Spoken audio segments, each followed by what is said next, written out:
Hello everyone, welcome back to my YouTube channel GS by Priyanka. और आज की इस छोटी सी क्लास में मैं आपको 23 क्वेश्चन सॉल्व कराने वाली हूँ फिजिक्स के, जो कि एसएससी सीजीएल 2024 प्री के एग्जाम में पूछे गए थे। इसके पहले मैंने आपको केमिस्ट्री के 59 क्वेश्चन सॉल्व कराए थे और वहाँ पे मैंने आपको बताया था कि फिजिक्स वाला हम नेक्स्ट वीडियो में करेंगे। यहाँ पे आप क्लियरली देख पा रहे होंगे कि फिजिक्स का वेटेज बहुत ज़्यादा कम था, लेकिन इसमें कुछ फिक्स्ड क्वेश्चन हैं जो कि पूछे जाते हैं हर बार, जैसे कि यूनिट से रिलेटेड क्वेश्चन पूछा जाता है। उसके बारे में भी हम यहाँ पे डिस्कस करेंगे। चलिए फिर बिना किसी देरी के स्टार्ट करते हैं क्वेश्चन नंबर 1 से।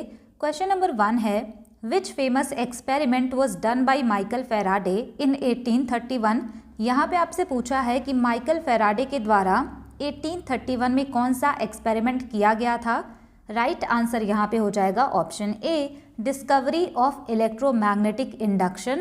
1831 में इन्होंने ये डिस्कवर किया था कि अगर कोई कॉइल है उसके आसपास अगर हम मैग्नेटिक फील्ड को चेंज करें तो वहाँ पे इलेक्ट्रिक करंट जनरेट होता है। अगला क्वेश्चन है यहाँ पे, what happens when two forces act in the opposite direction on an object. यहाँ पे कह रहे हैं कि जब दो फोर्सेस अपोजिट डायरेक्शन में काम करती हैं एक ही ऑब्जेक्ट पे तो क्या होता है। ये वाला क्वेश्चन ना अंडरस्टैंडिंग बेस्ड था। यहाँ पे इन्होंने कहा कि कोई ऑब्जेक्ट है और उसमें दो फोर्स लग रहे हैं अपोजिट डायरेक्शन में, तो इससे क्या होगा। तो यहाँ पे ये होगा कि जो नेट फोर्स होगा ना वो इन दोनों के बीच का डिफरेंस होगा और ये ऑब्जेक्ट उस डायरेक्शन में जाएगा जिस तरफ फोर्स ज़्यादा हो। राइट आंसर यहाँ पे हो जाएगा option B, the net force acting on the object is difference between the two forces. इसका मतलब ये है कि जो नेट फोर्स इस ऑब्जेक्ट पे काम करेगा वो इन दोनों फोर्सेस का डिफरेंस होगा। नेक्स्ट क्वेश्चन है यहाँ पे, the record obtained by the measurement of earthquake is called a. यहाँ पे आपसे पूछा है कि अर्थक्वेक का जब हम मेजरमेंट करते हैं और वहाँ पे जो रिकॉर्ड मिलता है उसको हम क्या कहते हैं। इस वाले क्वेश्चन में बहुत सारे बच्चे कंफ्यूज हो जाएंगे। यहाँ पे आपसे ये क्वेश्चन नहीं पूछा है कि हम अर्थक्वेक किससे मेज़र करते हैं। अगर क्वेश्चन में ये पूछता तब यहाँ पे आंसर सिस्मोग्राफ होता, लेकिन इन्होंने पूछा है कि अर्थक्वेक के मेजरमेंट के बाद जो रिकॉर्ड मिलता है उसको हम क्या कहते हैं। राइट आंसर यहाँ पे हो जाएगा ऑप्शन ए, उसको कहा जाता है सिस्मोग्राम। यहाँ पे ये जो सिस्मोग्राफ लिखा हुआ है ये तो इंस्ट्रूमेंट है जिससे अर्थक्वेक को मेजर किया जाता है। अगला क्वेश्चन है, which of the following two quantities have the same dimensions. यहाँ पे आपसे क्वेश्चन ये पूछा है कि कौन सी दो राशियाँ ऐसी हैं जिनकी विमाएं समान होती हैं। अब ये जो डायमेंशनल फॉर्मूला है ये 11th क्लास की फिजिक्स में पढ़ाया जाता है और एसएससी में इसको पहली बार पूछा गया है। यहाँ से आप ये याद रखिएगा कि कभी भी डायमेंशनल फॉर्मूला निकाला जाता है ना तो वो एम, एल और टी के टर्म में निकाला जाता है। एम का मतलब होता है मास, एल का मतलब है यहाँ पे लेंथ और टी का मतलब है टाइम।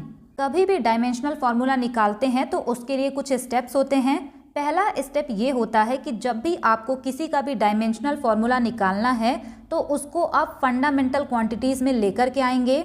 जैसे कि अगर हम यहाँ पे बात करते हैं एरिया की, इसका फार्मूला होता है लेंथ इनटू ब्रेड्थ, लेकिन ये जो लेंथ है ये भी एक तरह की लंबाई है और ये जो ब्रेड्थ है ये भी एक तरह की लंबाई है और लंबाई के लिए हम यहाँ पे यूज़ करते हैं एल, तो इसका मतलब यहाँ पे भी एल होगा और यहाँ पे भी एल होगा। तो एरिया का जो डायमेंशनल फॉर्मूला होगा वो होगा एल स्क्वायर और यहाँ पे एम 0 होगा और टी 0 होगा। अगर यहाँ पे मास और टाइम नहीं दिया है तो उस पर पावर 0 लगाते हैं और यहाँ पे ये बन गया आपका एरिया का डायमेंशनल फॉर्मूला। इसके अलावा हम यहाँ पे एक एग्जांपल और लेते हैं एक्सीलरेशन का। एक्सीलरेशन को हिंदी में कहा जाता है त्वरण और इसका फॉर्मूला होता है वेलोसिटी अपॉन टाइम। अब यहाँ पे जो टाइम है वो ऑलरेडी फंडामेंटल क्वांटिटी में है, लेकिन ये जो वेलोसिटी है ये फंडामेंटल क्वांटिटीज़ में नहीं है, इसको आपको फंडामेंटल क्वांटिटीज़ में लाना पड़ेगा। अगर आप वेलोसिटी को फंडामेंटल क्वांटिटीज़ में लाएंगे तो इसको आप यहाँ पे लिखेंगे मीटर पर सेकेंड अपॉन यहाँ पे जो टाइम है इसके लिए टी ही यूज़ करते हैं। यहाँ पे है मीटर, यहाँ पे है सेकेंड और यहाँ पे है टाइम और ये सारे बदल चुके हैं फंडामेंटल क्वांटिटीज़ में। अब ये जो मीटर है ये एक तरीके का लेंथ है तो इसके लिए आप लिखेंगे एल और इसकी पावर यहाँ पे 1 है तो यहाँ पे भी आप इसकी पावर 1 लिख देंगे। उसके बाद ये जो सेकंड है ना यानी कि टाइम ये अपॉन में है, अगर आप इसको ऊपर लेके आएंगे तो माइनस में होगा यानी कि t की पावर -1 और उसके बाद ये वाला भी नीचे है, इसको आप ऊपर लेके आएंगे तो t की पावर -n होगा, और ये जब आपस में आप इसको कंबाइन करेंगे, ऐड करेंगे, तो ये हो जाएगा l t-2। यहाँ पे l की पावर 1 है, तो अगर आप चाहें तो यहाँ पे लिख भी सकते हैं, और अगर आपको ना मन करे तो उसको आप नहीं भी लिख सकते। इसके अलावा अगर हम m यानी कि मास की बात करें तो यहाँ पे मास की बात हुई ही नहीं है, तो इसका पावर 0 होगा, और ये बनता है एक्सीलरेशन का डायमेंशनल फॉर्मूला। इसको आप सिंपली LT-2 याद रखेंगे। इस तरीके से m, l और t के टर्म में डायमेंशनल फॉर्मूला कैलकुलेट किया जाता है। और यहाँ पे आपसे पूछा है क्वेश्चन में कि कौन सी दो राशियाँ हैं जिसका कि डायमेंशनल फॉर्मूला सेम होता है। राइट आंसर यहाँ पे हो जाएगा option C, work and torque का डायमेंशनल फॉर्मूला सेम होता है। यहाँ से आप कुछ इंपॉर्टेंट डायमेंशनल फॉर्मूला याद रखेंगे। सबसे पहले हम यहाँ पे बात करते हैं फोर्स की। इसका डायमेंशनल फॉर्मूला होता है mLt-2, क्योंकि इसका फॉर्मूला होता है मास इंटू एक्सीलरेशन, और मास का हो जाएगा m, एक्सीलरेशन का होता है LT-2, इसी वजह से इसका है mLT-2। क्वेश्चन में आपसे पूछा था कि किसका फॉर्मूला सेम होगा, तो वर्क, एनर्जी एंड टॉर्क का जो डायमेंशनल फॉर्मूला होगा वो सेम होगा। यहाँ पे क्लियर नहीं दिख रहा, लेकिन यहाँ पे आपको क्लियर दिखेगा mL2T-2। इसको आप याद रख सकते हैं। और यहाँ पे जो मैंने सेकंड वाला इमेज लगाया है, इसमें पूरा प्रोसेस भी दिया हुआ है कि कैसे आप इसको कन्वर्ट करेंगे। एक बार इसको आप ज़रूर देख लीजिएगा।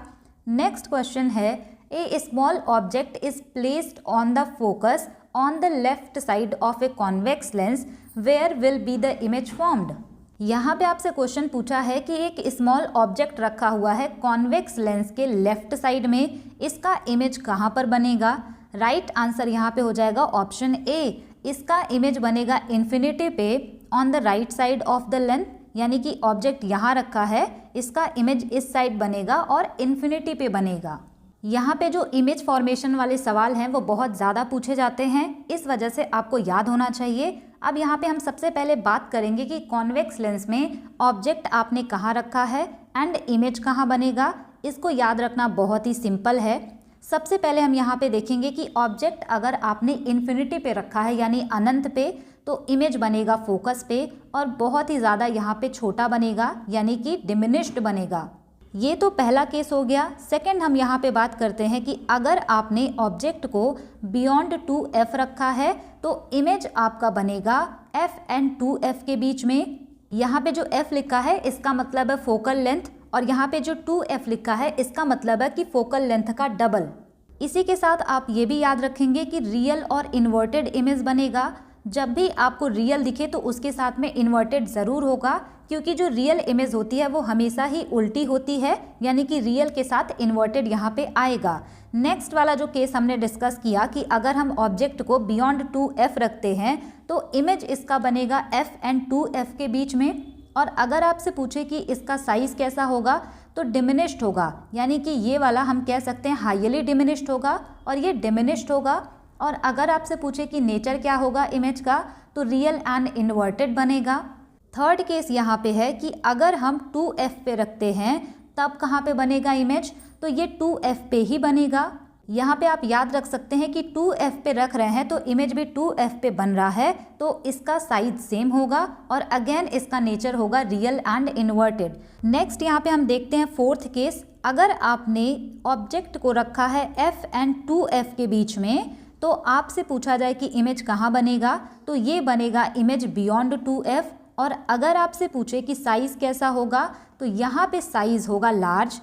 नेचर इनका सेम होगा। यहाँ पे हम बात करते हैं फिफ्थ केस की। अगर आपने ऑब्जेक्ट को रखा है फोकस पे, इमेज इसका बनेगा इन्फिनिटी पे और बहुत ही ज़्यादा लार्ज बनेगा, यानी कि बहुत ही बड़ा यहाँ पे इमेज बन के आएगा और इसका नेचर होगा रियल एंड इन्वर्टेड।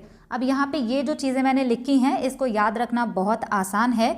यहाँ पे आप ऑब्जर्व कर पा रहे होंगे कि जब आप ऑब्जेक्ट इन्फिनिटी पे रखेंगे इमेज फोकस पे बनेगा, जब आप ऑब्जेक्ट को फोकस पे रखेंगे तो इमेज इन्फिनिटी पे बनेगा, जब आप 2f पे रखेंगे तो 2f पे बनेगा, बियॉन्ड 2f रखेंगे तो बिटवीन f एंड 2f पे बनेगा, और जब आप f एंड 2f के बीच में रखेंगे तो बियॉन्ड 2f बनेगा। यानी कि यहाँ पे आपको सिमिलैरिटी देखने को मिल रही होगी।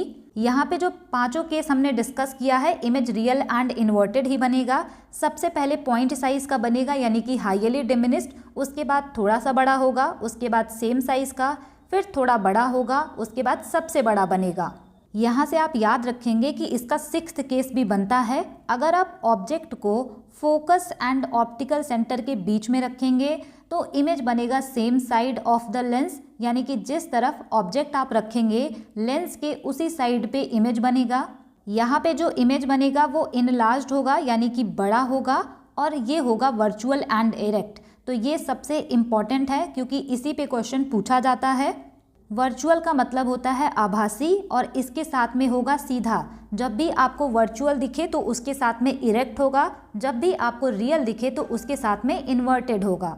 यहाँ पे मैंने जो चीज़ें लिखी हैं ना उसका इमेज यहाँ पे लगा दिया है, जिससे कि आपको चीज़ें अच्छे से समझ में आए। जैसे कि पहले केस में देखिए ऑब्जेक्ट इन्फिनिटी पे रखा था तो इमेज यहाँ पे बना है फोकस पर, और ये जो ऑब्जेक्ट है इससे छोटा इमेज बना है। F और 2F के बीच में जब हमने ऑब्जेक्ट को रखा है तो इमेज इसका बना है बियॉन्ड 2F, और इसका साइज भी आप देख पा रहे होंगे कि बड़ा है। जब हमने फोकस पे रखा है तो इमेज इन्फिनिटी पे बना है। नेक्स्ट यहाँ पे है कि कॉन्केव लेंस से इमेज कैसे बनेगा, तो इसको याद रखना भी सिंपल है क्योंकि इसका दो ही केस बनता है।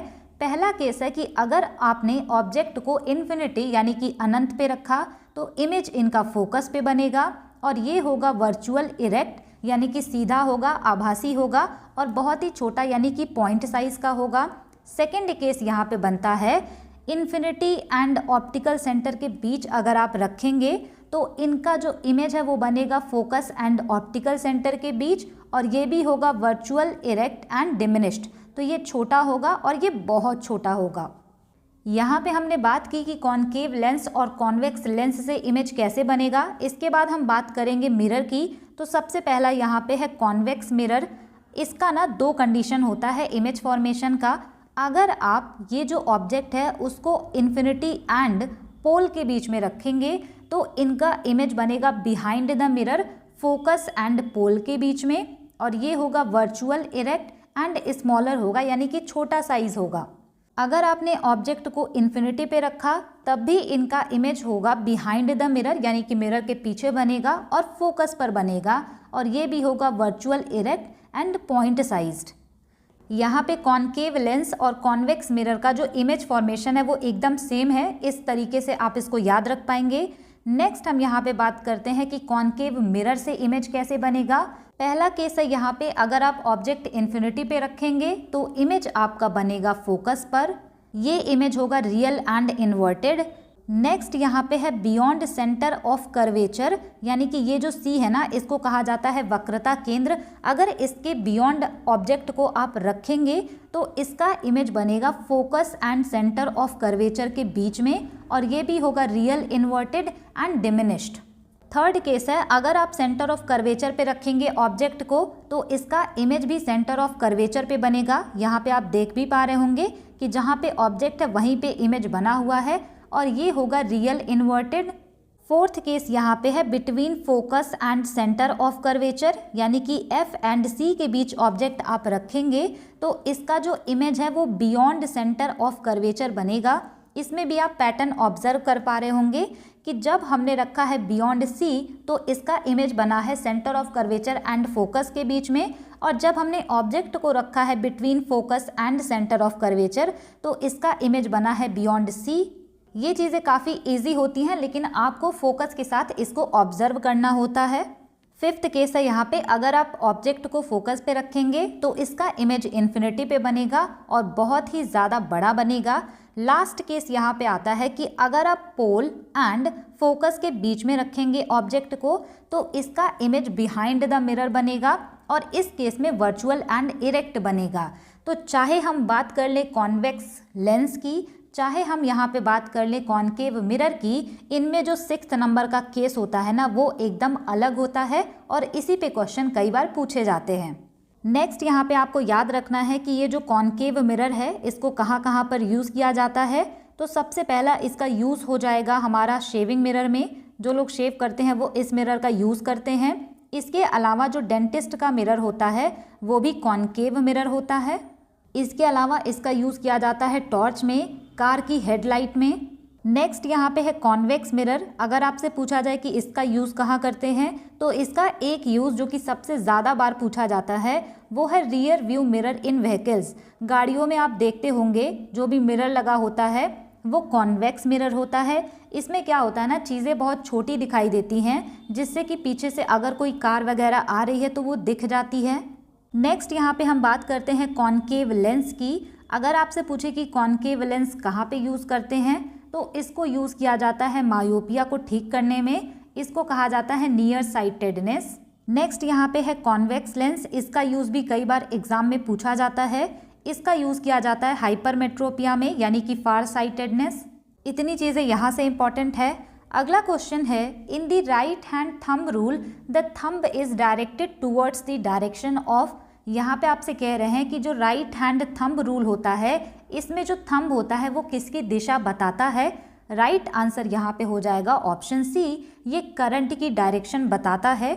यहाँ पे ये जो राइट हैंड थंब रूल होता है ना, इसमें ये बोला गया है कि अगर आप राइट हैंड के उंगलियों को मोड़ेंगे तो ये जो फिंगर्स होंगी ये पॉइंट करती हैं मैग्नेटिक फील्ड के डायरेक्शन में, और ये जो थंब होता है ये करंट की डायरेक्शन में पॉइंट करता है। नेक्स्ट क्वेश्चन है, identify the incorrect pair regarding the motion and their example. यहाँ पे कह रहे हैं कि मोशन दिया हुआ है यानी कि गति, और उसका एग्जाम्पल दिया हुआ है। इसमें से आपको इनकरेक्ट वाला पेयर सेलेक्ट करना है। सबसे पहले यहाँ पे दिया है पीरियोडिक मोशन। अब ये जो पीरियोडिक मोशन है ये देखने को मिलता है हैंड्स ऑफ ए क्लॉक, यानी कि घड़ी की जो सुइयाँ होती हैं उनका जो मोशन होता है वो पीरियोडिक मोशन होता है। नेक्स्ट यहाँ पे है अर्थ मूविंग अराउंड द सन, इनका ऑसिलेटरी मोशन होता है, तो ये वाला इनकरेक्ट है। ऑसिलेटरी मोशन में चीज़ें ऐसे ऐसे घूमती हैं जैसे कि पेंडुलम होता है। ये वाला क्वेश्चन इजी था। नेक्स्ट हम यहाँ पे देखते हैं types of motion with example. सबसे पहले यहाँ पे है वाइब्रेटरी मोशन और यहाँ पे है ऑसिलेटरी मोशन। जब कोई चीज़ ऐसे ऐसे मूव करती है ना, उसको कहते हैं ऑसिलेटरी मोशन। इसके अलावा अर्थ के किनारे अगर सैटेलाइट घूमती है, इनका होता है सर्कुलर मोशन, और अगर कोई चीज़ सीधी रेखा में जा रही है उसका होता है लीनियर मोशन, और अगर कोई चीज़ ऐसे जा रही है इनका होता है कर्वी लीनियर मोशन। इसके अलावा अगर कोई चीज़ किसी भी फिक्स्ड एक्सिस के अलोंग में मूव कर रही है उसको कहते हैं रोटेटरी मोशन। अगला क्वेश्चन है, name the phenomena where an opaque object on the path of light becomes very small and where light has a tendency to bend around it and not walk in straight line. यहाँ पे आपसे question पूछा है कि उस घटना का नाम बताइए जहाँ पे लाइट किसी भी ओपेक ऑब्जेक्ट, यानी कि ऐसा ऑब्जेक्ट जिससे कि लाइट आर पार ना हो सके, अगर ओपेक ऑब्जेक्ट से कोई भी लाइट टकराती है उसके बाद वो सीधी रेखा में नहीं जाती, उसी के आसपास में मुड़ जाती है, उसको हम क्या कहते हैं। राइट आंसर यहाँ पे हो जाएगा ऑप्शन ए, इसको कहा जाता है डिफ्रैक्शन ऑफ लाइट। यहाँ पे आप इमेज देख पा रहे होंगे कि ये जो लाइट है ना, ये ओपेक ऑब्जेक्ट से टकराने के बाद सीधी रेखा में नहीं जा रही है, यहाँ से ही ये बेंड होना स्टार्ट हो गई, तो ये होती है डिफ्रैक्शन। इसके अलावा अगर कोई भी लाइट है और वो आ रही है और किसी सरफेस पे पड़ने के बाद वो रिफ्लेक्ट हो जा रही है, उसको कहते हैं रिफ्लेक्शन। इसके अलावा अगर कोई भी लाइट किसी भी सरफेस पे आ रही है लेकिन वो वापस नहीं जा रही, वो आगे बढ़ जा रही है, लेकिन यहाँ पे जो लाइट है ना वो डेंस एंड रेयर मीडियम पे डिपेंड करता है कि वो यहाँ पे जो नॉर्मल ड्रॉ करेंगे इसके पास से जाएगी या फिर इससे दूर, तो ये होता है रिफ्रैक्शन। इसके अलावा अगर कोई ओपेक ऑब्जेक्ट से टकरा करके स्ट्रेट लाइन में ना जा करके वहाँ पे मुड़ जाती है, उसको कहते हैं डिफ्रैक्शन। नेक्स्ट क्वेश्चन है यहाँ पे, which of the following statements is not correct. यहाँ पे आपसे पूछा है कि कौन सा स्टेटमेंट गलत है। पहला स्टेटमेंट है light year is the unit of time. अब ये क्वेश्चन भी बहुत ज़्यादा फेमस है। लाइट ईयर इन्होंने लिखा है कि ये टाइम का यूनिट है, तो ये इनकरेक्ट हो जाएगा, क्योंकि लाइट ईयर देखने से लगता है कि ये टाइम का यूनिट है, बट ये डिस्टेंस का यूनिट है। ये वाला क्वेश्चन बहुत फेमस है। यहाँ पे इन्होंने ऑप्शन ऐसे बनाए हैं कि ऑप्शन से ही आप गेस करके कर सकते थे। यहाँ पे इन्होंने लिखा है कि लाइट ईयर डिस्टेंस का यूनिट है। यहाँ पे इन्होंने लिखा है कि लाइट ईयर उस डिस्टेंस को कहते हैं जिसको कि लाइट एक ईयर में ट्रेवल करती है। तो ऑलरेडी इन्होंने सही वाला आंसर ऑप्शन में दे रखा है। नेक्स्ट क्वेश्चन है, which type of radiation has very short less than 10⁻³ nanometre wavelength produced by nuclear explosion, lightning and less dramatic activity of radio active decay. यहाँ पे आपसे क्वेश्चन पूछा है कि कौन सा रेडिएशन ऐसा है जिसका सबसे कम वेवलेंथ होता है और ये प्रोड्यूस होता है न्यूक्लियर एक्सप्लोजन के टाइम में, लाइटनिंग के टाइम पे, और जब रेडियो एक्टिव डिके होता है तब भी ये वेव देखने को मिलती है। राइट आंसर यहाँ पे हो जाएगा option D, gamma rays. Electromagnetic wave से हर बार क्वेश्चन पूछा जाता है, इसको आप यहाँ से याद रखेंगे कि ये जो इलेक्ट्रोमैग्नेटिक वेव्स होती हैं ना, यहाँ पे है गामा रेज, यहाँ है एक्स रेज, यहाँ पे है अल्ट्रावायलेट और यहाँ पे आता है विजिबल लाइट जो कि हम देख सकते हैं। इसके अलावा इंफ्रारेड रेडिएशन, माइक्रोवेव्स, इसके अलावा है रेडियो वेव्स। यहाँ पे आप देख पा रहे होंगे कि जो गामा रेज है ना, इसका वेवलेंथ सबसे कम है और जैसे जैसे आप लास्ट में आएंगे रेडियो वेव्स तक तो इनका वेवलेंथ सबसे ज़्यादा है। यहाँ से आपको दो चीज़ें याद रखनी हैं। पहला आप ये याद रखेंगे कि जैसे जैसे आप गामा रेज से रेडियो वेव की तरफ जाएंगे तो वेवलेंथ इंक्रीज होगा।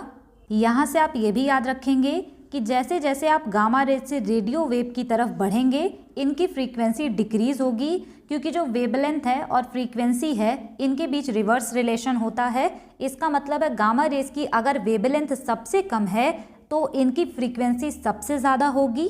रेडियो वेव्स की वेवलेंथ सबसे ज़्यादा है तो इसकी फ्रीक्वेंसी सबसे कम होगी।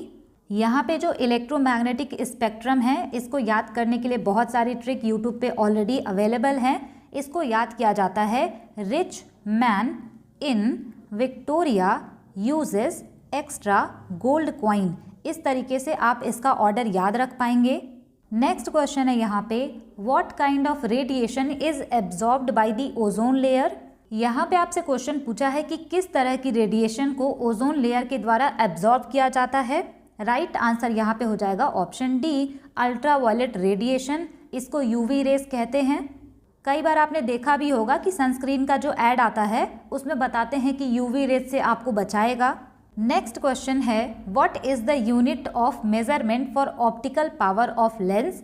यहाँ पे कह रहे हैं कि ऑप्टिकल पावर ऑफ लेंस का यूनिट क्या होता है। राइट आंसर यहाँ पे हो जाएगा ऑप्शन डी, इसको कहा जाता है डायोप्टर। ऑप्टिकल पावर जो होता है लेंस का उसका फॉर्मूला होता है 1/f, यानी कि पावर इज इक्वल टू 1/फोकस, और इसी के यूनिट को कहा जाता है डायोप्टर। अगला क्वेश्चन है, how long will a sound wave take to travel 1.5 kilometre which has a frequency of 5 kilohertz and wavelength of 6 centimetre. Question यहाँ पे आपसे ये पूछा गया है कि एक साउंड वेव है जिसकी वेवलेंथ 6 सेंटीमीटर है, फ्रीक्वेंसी इसकी 5 किलोहर्ट्ज है। अगर इसको 1.5 किलोमीटर ट्रेवल करना है तो कितना टाइम लगेगा। अब यहाँ पे ये जो न्यूमेरिकल पूछा गया है वो बहुत ही बेसिक है। इसको करने के लिए आपको फॉर्मूला पता होना चाहिए, फ्रीक्वेंसी इज इक्वल टू 1/टाइम, या फिर इसको हम लिखते हैं ν/λ। यहाँ पे ये जो है इसका मतलब है वेव स्पीड। यहाँ पे जो लैम्डा है ये होता है वेवलेंथ। यहाँ पे आपसे पूछा है टाइम और आपको यहाँ पे दिया है डिस्टेंस। कमी किसकी है, स्पीड की, तो उसको हम निकालेंगे। अगर आप फॉर्मूले को इधर ट्रांसफ़र करेंगे तो यहाँ पे हो जाएगा speed is equal to λ/f। Question में जो भी वैल्यूज़ दी गई हैं उसको आप यहाँ पे रखेंगे। सबसे पहले ये जो वेवलेंथ सेंटीमीटर में दिया है इसको हम अगर मीटर में कन्वर्ट करेंगे तो 0.06 मीटर आएगा। और ये जो फ्रीक्वेंसी इन्होंने 5 किलो हर्ट्ज़ दे रखी है, किलो हर्ट्ज़ को जब आप हर्ट्ज़ में कन्वर्ट करेंगे तो ये आएगा फ्रीक्वेंसी 5000 हर्ट्ज़। यहाँ पे आप वेवलेंथ की वैल्यू रखेंगे 0.06 इंटू ये जो फ्रीक्वेंसी है वो है 5000 हर्ट्ज़। इसका जब आप मल्टीप्लाई करेंगे तो स्पीड निकल करके आएगा 300 मीटर पर सेकेंड, यानी कि हमें यहाँ पे स्पीड मिल गई है। डिस्टेंस हमें पता है 1.5 किलोमीटर, और जब ये डिस्टेंस 1.5 किलोमीटर है इसको बदलना पड़ेगा हमें मीटर में, तो ये आ जाएगा 1500 मीटर। अब यहाँ पे आप फॉर्मूला लगा दीजिए, time is equal to distance upon speed. Distance यहाँ पे है 1500 मीटर और स्पीड निकल करके आई है 300 मीटर पर सेकेंड। इसको जब आप कट करेंगे तो आंसर आपका आ जाएगा 5 सेकेंड, ये वाला राइट आंसर बनेगा। ये क्वेश्चन आपको देखने में टफ लग सकता है लेकिन ये बहुत इजी है, जिनको भी मैथ अच्छे से आती है वो इसको आराम से 2 सेकेंड में कर सकते हैं। अगला क्वेश्चन हम देखते हैं, a javelin thrown by an athlete is in motion. यहाँ पे कह रहे हैं कि जो भाला फेंका जाता है उसका मोशन क्या होता है। राइट आंसर यहाँ पे हो जाएगा ऑप्शन बी, वो होता है कर्वीलिनियर। नेक्स्ट क्वेश्चन है, an electric iron requires a dash fuse to prevent short circuiting. यहाँ पे कह रहे हैं कि जो इलेक्ट्रिक आयरन है उसको कितना एम्पियर का फ्यूज चाहिए ताकि शॉर्ट सर्किटिंग ना हो। राइट आंसर यहाँ पे हो जाएगा ऑप्शन ए, 5 एम्पियर का इसको चाहिए होगा फ्यूज। नेक्स्ट क्वेश्चन है, what is the SI unit of current. यहाँ पे आपसे पूछा है कि करंट की एसआई यूनिट क्या होती है। राइट आंसर यहाँ पे हो जाएगा ऑप्शन ए, एम्पियर। इसके अलावा यहाँ पे जो यूनिट से क्वेश्चन पूछे जाते हैं इसको हम अभी नेक्स्ट वाले क्वेश्चन में डिस्कस करेंगे। अगला क्वेश्चन है, calorimeter is a small container made of a thin sheet of dash with good thermal conductivity. यहाँ पे आपसे पूछा है कि जो कैलोरीमीटर है इसमें किस चीज़ की शीट लगी होती है। राइट आंसर यहाँ पे हो जाएगा ऑप्शन डी, कॉपर की। नेक्स्ट क्वेश्चन है, what is the unit of specific resistance. यहाँ पे आपसे पूछा है कि विशिष्ट प्रतिरोध का यूनिट क्या होता है। राइट आंसर यहाँ पे हो जाएगा ऑप्शन बी, इसका यूनिट होता है ओम मीटर। यहाँ पे हम सारे इंपॉर्टेंट यूनिट डिस्कस करेंगे जो कि एग्जाम में कई बार रिपीटेड हैं। सबसे पहले यहाँ पे है हर्ट्ज, ये होता है फ्रीक्वेंसी की यूनिट। अगर हम बात करें न्यूटन की तो ये है फोर्स की यूनिट। इसके अलावा आपको ये भी याद रखना है कि अगर आपसे वर्क एनर्जी या फिर हीट की यूनिट पूछी जाए तो वो हो जाएगा जूल। पावर की यूनिट होती है वाट, और कई बार ये क्वेश्चन पूछा गया है। इलेक्ट्रिक चार्ज का एसआई यूनिट होता है कुलम्ब। अगर आपसे पूछे कि वोल्टेज की एसआई यूनिट क्या है तो वो होता है वोल्ट।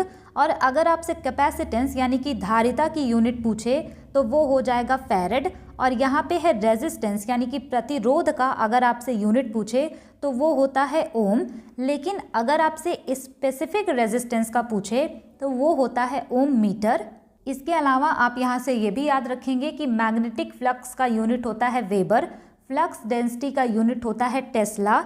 इसके अलावा ये जो रेडियो एक्टिविटी है इसका क्वेश्चन पूछा गया था, इसका यूनिट होता है बैकुरेल।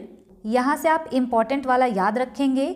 नेक्स्ट क्वेश्चन है, if a bar magnet is hung from a string in which direction does its north pole point. यहाँ पे कह रहे हैं कि बार मैग्नेट को अगर एक धागे से लटका दें तो इसका नॉर्थ पोल किस दिशा की तरफ पॉइंट करेगा। राइट आंसर यहाँ पे हो जाएगा ऑप्शन बी, नॉर्थ की तरफ। अगला क्वेश्चन है, in the context of vernier calliper an internal jaw is used to measure. अब यहाँ पे देखिए, जिन्होंने प्रैक्टिकल किया होगा उसको बहुत अच्छे से याद होगा कि जो वर्नियर कैलिपर्स है उसका जो इंटरनल जॉ होता है उसको हम कौन सी चीज़ मेज़र करने के लिए यूज़ करते हैं। राइट आंसर यहाँ पे हो जाएगा option B, internal diameter of a hollow cylinder and pipes.